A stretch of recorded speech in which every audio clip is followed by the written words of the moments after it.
Ouais, bandeko, beaucoup tato sola. Beaucoup tato sola na mamboka. Parce que ceux qui tolobite, mboka wana eza ya batata na bino te. Merci mingi na bandeko to bazokota. Merci mingi. Merci mingi na bandeko bazokota po bato ebele bazokanisa ke mboka wana eza ya bango te. Eza ya bato moko boye. Tazi King, merci en tout cas.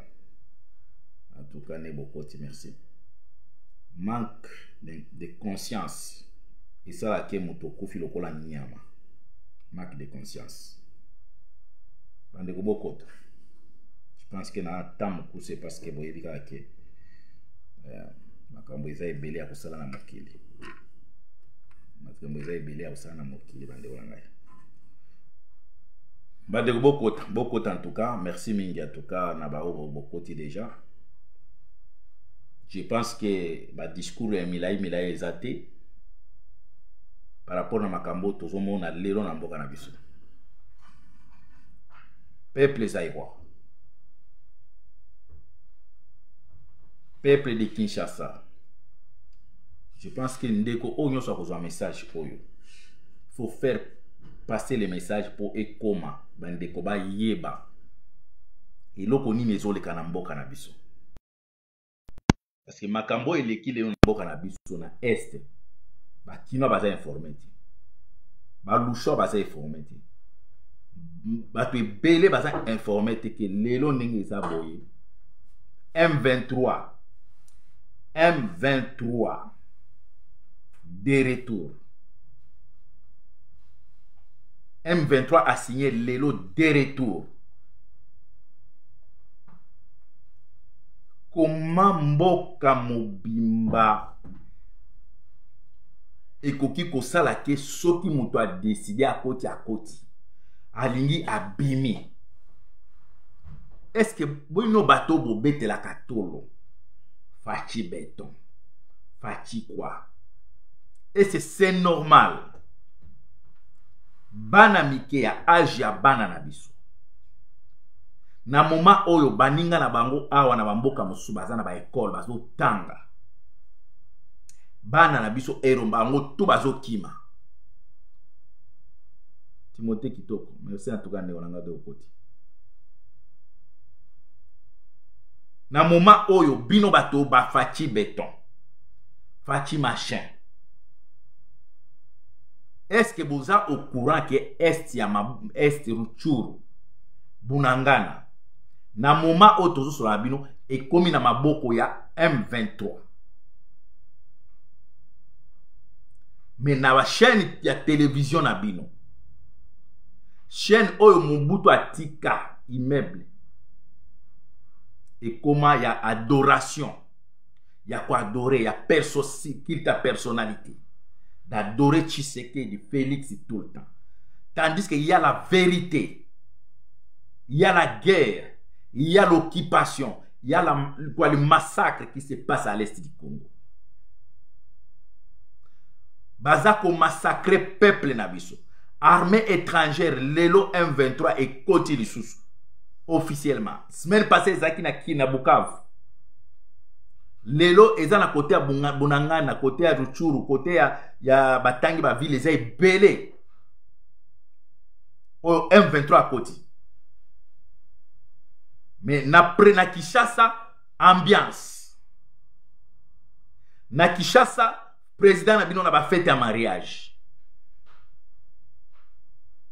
Comment peuple na biso boza inconscient na niveau oyo? Olivier Matende, merci en tout cas. Comment l'inconscience est koki kokoma na niveau chronique comme ça? Na tango batutu baza komona que ça ne va pas. Mais il y a les inconscients qui se mettent debout pour la coïncidence pour distraire biso na bamakambo ya musique. Est-ce que ce qui se passe à l'est du Congo, ce qui se passe à Bunangana, à Rutshuru, parc je ne sais pas si c'est Virunga, c'est toujours les combattants? kaka biso ba combattant ba totosali makambo wana kuna ki to empêcher armée na bino et bunda biso ba combattant ba toto empêcher que ba militaire na bino bazala bien payé biso ba to ba combattant ba toto sali que armée ezala infiltré jusqu'au mois de Pinière peuple zaïwa message oyo ezali na ba élu de Dieu bande bo kanisa ke élu de Dieu il faut ka mutu azala la talabino ba Bible non Bible zolo ba na kati ya dibumu ya nini ya na kati ya dibumu je pense ya nini ya mwasi ya le jumeau entre Esaü et Jacob bazaki na na libumu mais Dieu il avait déjà choisi Jacob. Dieu il avait déjà choisi Jacob. On se comportait comme Esaü. O teka mboka na yo likolo ya babuzo ba musique. Il y a des Esaü comme ça au Congo. Likolo ya kobina. Likolo ya kobina. Azo teka mboka na ye. Bandeko bolimbisa ngai bolimbisa nga na kata ndeko oyo likolo ya kobina Esaü ateka bokulutu na ye ndeko na ngai c'est pourquoi awa bozomona ke bato mosusu bazo combattre biso bato mosusu osala tu bazongisela biso supu ya matembele oyo bokulutu na ye bazongisela biso yango ça veut dire to lia soupe na to koma to perdre ba droit na biso to perdre droit de naissance to perdre mabele na biso ebele ba combattant ba koma ba Esaü ba teki richesse ya Congo ba teki nyonso likolo kaka ya danse mais ngana zo sala appel na peuple élu de Dieu o bazaki choisi la kati ya libuma mama na bango déjà Nzambe apona bino. La lutte que nous menons, c'est pour les élus de Dieu. C'est pour les choisis. Ce que moni pembeni na yo, mutu moko boy azali na ba caractéristique ya mutu aza prêt ya ko sacrifier mboka na ye pona ko danser, yeba ke Esaü. Esaü. Mais biso ba Jacob, bato toza na esprit ya éveil. L'état est arrivé.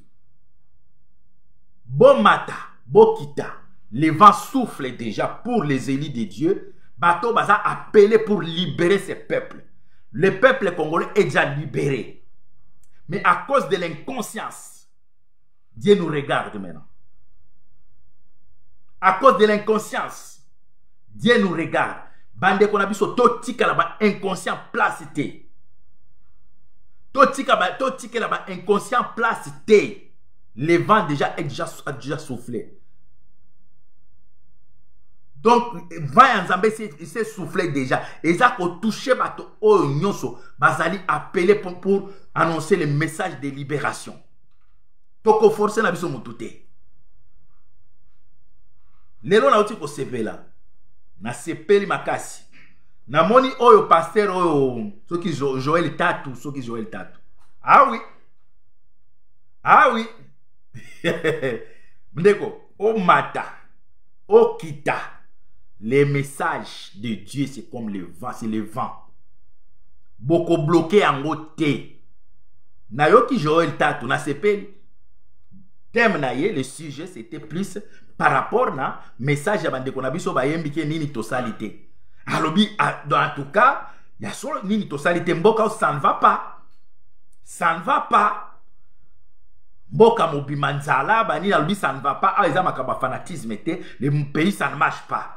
Tolobi, l'appétit vient toujours en mangeant. Tout ça repousse à là. Yo mutu oza côté à vainqueur lokola biso. Ne te fatigue jamais d'annoncer le message de libération. Jamais. Jamais ne laisse pas place aux Esaü. Oyo bazo pesa bango ba miete pa ba étranger.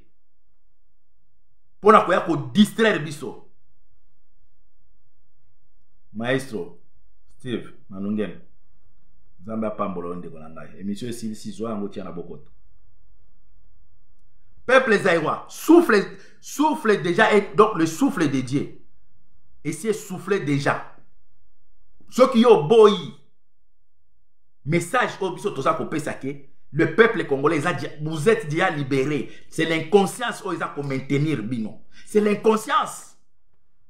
Peuple zaïrois, besoin conscience. Batouana bazali, baza pamba, il s'agit seulement de se mettre debout. Votre vie est dans les mains de quelques poignées de Congolais qui vous font souffrir. Yo pe ofandi. Mais vous avez tellement na émission ezako tellement ya bato baloba ka slogan te. Tellement loba, il faut ko bima, bato il faut ba kende. Bana Israël, bazaki na kati ya captivité pendant 400 ans. Manque d'ignorance, bah dépasser pendant 500 ans. 500 ans. Manque d'ignorance, bah dépasser même tant na bango esclavagisme. On zamba bisa ke beaucoup en captivité. Manque d'ignorance. Mais le Jérémie, tango eko découvrir que non, le temps est déjà passé. On doit se mettre debout pour libérer ce pays. Peuple congolais, le temps de souffrance est déjà passé. Ignorance n'est au bloqué bino. Ignorance. Mikolo ekomi kaka keba attaquer ba combattant et loko nini si la kate. Depuis bo bloka ki musique et loko nini si la kate. Biso pe mikolo tolobi et loko nini esi la kate. Nzala nini esi la kate. Kozanga courant nini o esi la kate. Biso pe to balusi yango bandeko. Et bino bolobi ke et loko nini esi la kate depuis bo bloka musique 12 ans. Biso pe tolobi et loko nini esi la kate depuis 24 ans maïezate. Depuis 24 ans, courant est athée. Et là, on est ici la kate. Depuis 24 ans, bato bafuta makate. Et là, on est ici la kate. Ah oui? Eh bien, bolobi ke là, on est ici la kate 12 ans to bloquer musique. Biso pe totuni. Et là, on est ici la kate. Ti lelo ba Rwandais na mboka la biso. Et là, on est ici la kate. Occupation pe il faut ici là. Occupation il faut ici là. Salut Sarah Tomba, merci Mimi. Occupation, il faut ici là. Comment bolingi bon maintenir la carte de souffrance botier? Souffrance c'est comme il a la vie, comme il a la normale. Vie normale n'est pas bateau. Congolais s'habituent à zala. Congolais s'habituent à la souffrance et comme il vit naïe. Comment ça? Comment ça? Après Congolais au fandi. Ndeko nangai, nzambe akokita likolo te. Lelo toza ko yibisa bino M23 à côté avec force na Congo. Boko tasko na ba chaîne nationale la bino. Boye bisa biso place baza ko lakisa makambo zo lakisa na S. Boko ta na S, boko ta na ba chaîne nationale la bino. Ba chaîne o baza ko zo temps de parler de la musique, culture. Boko ta na ba chaîne ona bota la soki baza ko lakisa makambo o zo leka na S. Bokota, botala. Pays nini ozaka bazo massacrer peuple na bango, peuple musu eye bakate. Pays nini? Pays nini o ezalaka peuple ya côté moko so ezokufa, mais baza ko pimela bato musu information. Mais ba chaîne ba télévision botiango pour botia qui pour annoncer de quoi, pour donner les informations. Pourquoi boza ko lakisa makambo zo leka na est lelo? Bande ko nanga yango biso ba réseaux sociaux, soko ozui boye partager en kende. Partager en quel que soit le temps. Le vent de Dieu est déjà là. Ça souffle déjà. Le vent de libération est là.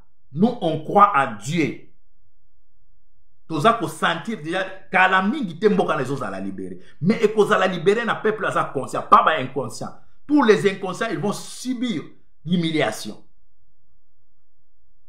Quel que soit mon monique, l'endurance ou bien le durée, il y a pas inconscient qu'on continue à attaquer mission de Wananga, ne laisse pas le temps. Mbo mokileza ko beba likolo ya kotiki ya bato mabe basala mabe. Biso to teleme la bango ko bisa ke bozana droite ya ko pimela peuple na maite, bozana droite ya peuple na zanga courante, bozana droite ya kotika bana mike na moment o bana nyoso bazana ba école, mais bana na est ya mboka kuna ero bazokima, ba ebite ba kolala wapi. bakolala wapi? Mais yo mutona noza na poto. Ndeko na ngai. Oza na chance, toza na bana na biso. Je suis fier de ça. Mais tant qu'un parent, ils ont bana mosusu na lelo na zomona oya lingi abenga ngai na tindele ba image amona ba image zo le kana est lelo bana mike ba memi ba sami ba matela ba place bazo kende ba yebite ndeko na parent ni nyako ndima ayoka amona mwana na yazangi place akolala. Mais il y a quelques inconscients. Oh, culture na biso, culture na. Mais boza malade.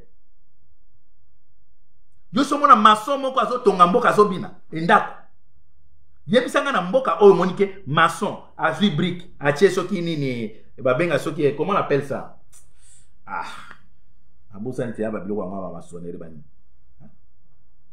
Atie ango akomi azo tonga azobina azalaka te maçon nyonso aza concentré pour miretenga mate aza concentré. On ne peut pas construire un pays pardon en dansant. Non, on ne construit pas le pays en dansant. Non. Tu veux construire ton pays, tu dois arrêter de danser. Les maçons ne dansent pas quand ils construisent. C'est ça. Bino bozo linga kotonga, boza kobina, ndako ekotengama. Ndango ekotengama. Bomoni ba Rwandais babinaka. Babinaka te pa ils sont en train de construire. Ils sont en train, quand on appelle cet exemple à maçon, c'est la sagesse.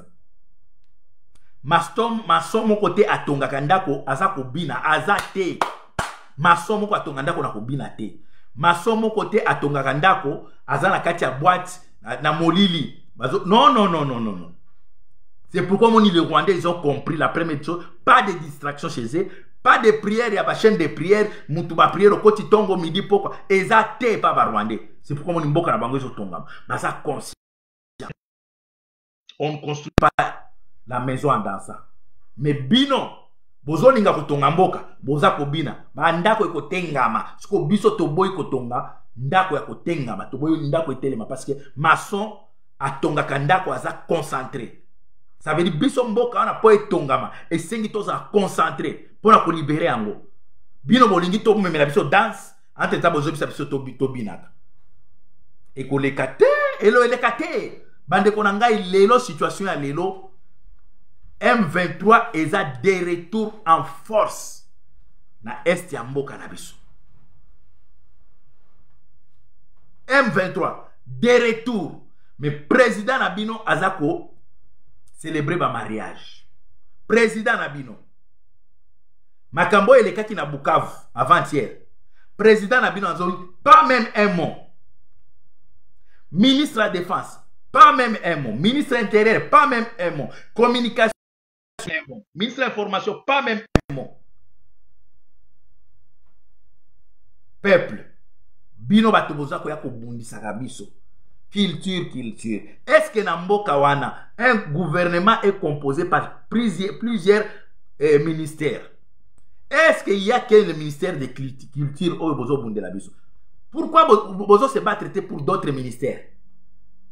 Culture kaka. Mais pour le moment, la situation actuelle, il y a l'élo, situation actuelle, l'élo, Tozali le 8. Bunangana, Churuchuru na maboko ba M23. Mais botelema, bolobake, ba kombata bobomi armé tala ndenge ruchuru ekwe na maboko botele mabolo bake ba kombata bobomi armé boye bisabiso to bomi armé peuple zaïrois botelema message dans un pesa eza pour na ba inconscient. Ce n'est pas pour les idiots. Message dans un pesa eza pour na bato bazana conscience. Bato nzambe apona bango ke bino boko participer na libération en mboka wana. Ezala de loin ezala de près nzambe ayebi ke banani oyo baza ko participer na libération en mboka wana. Niko yo yale nzambe apambola ndeko na ngai. Mboka ça ne va pas. Ba rebelle bakoti pas même on dire un mot à dire na Kinshasa nenge toza ko yebisa bino bato baza ko bina na lelo. Kinshasa en pleine danse makila ezo couler na est. Kinshasa en pleine fête na est kuna ba rebelle ba koti po bokolo bake bozana preuve mais wana bozana ba réseaux sociaux te parce que les vraies informations vous retrouvez mon chaîne na bino vous retrouvez en côté les vraies informations ça mingra ba réseaux sociaux parce que tout ça veut dire montaza sur place montazo filmer les bino atindi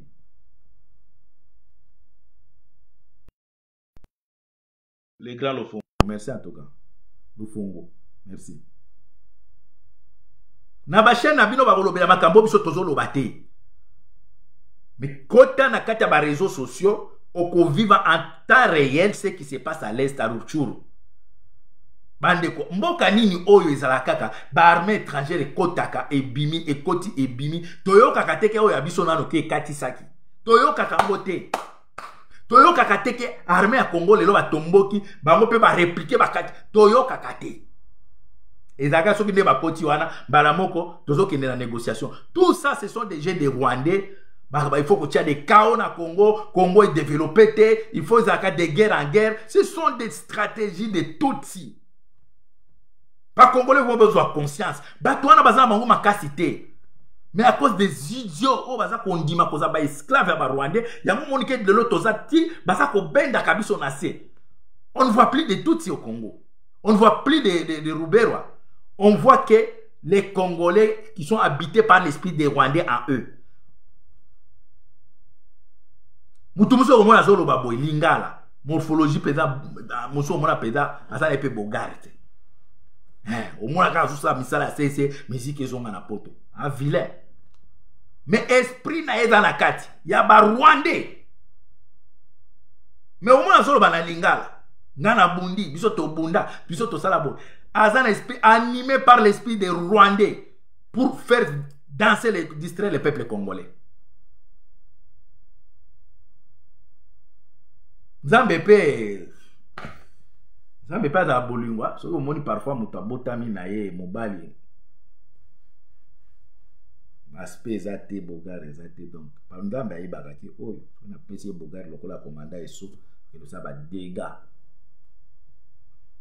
et ça le peut passer écoute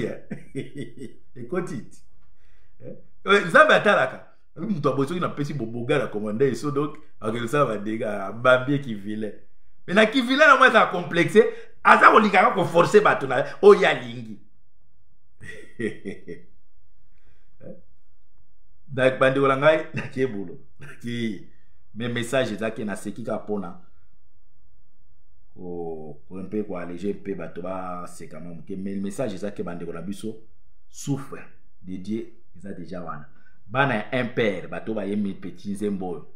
En tout cas je pense que Nzembo wana va comprendre message na monique na ba pasteur na oki pasteur so Joël Tatouana na bi e komi kokota to peuple mokonzi to ibisa ki binoke bo mata bo kita message a pe esi écoute toza besoin de suna ba message ba musicien te pour faire passer message au Congo na landi Joël Tatou les messages de Dieu. Il y a un petit nabiso un père et kangié à lobby mboka oh ça ne va pas tout tika fanatisme mboka zo kende bien té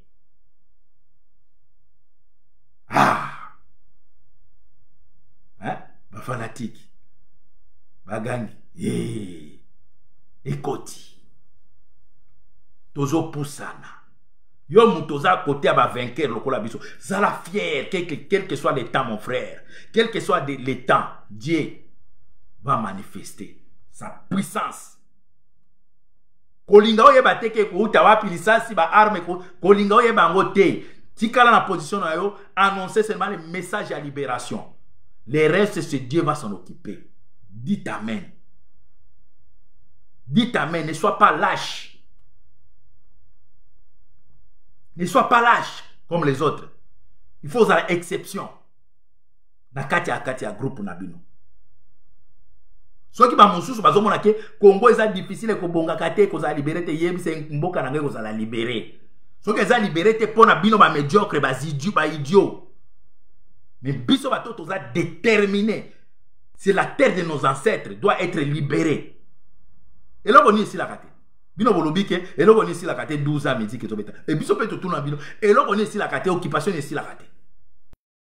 Tant que l'occupation est là, il n'y aura pas de musique. Oui, il n'y aura pas de musique. Ding, ding, ding, ding, ding. Non. Ça va pas moi.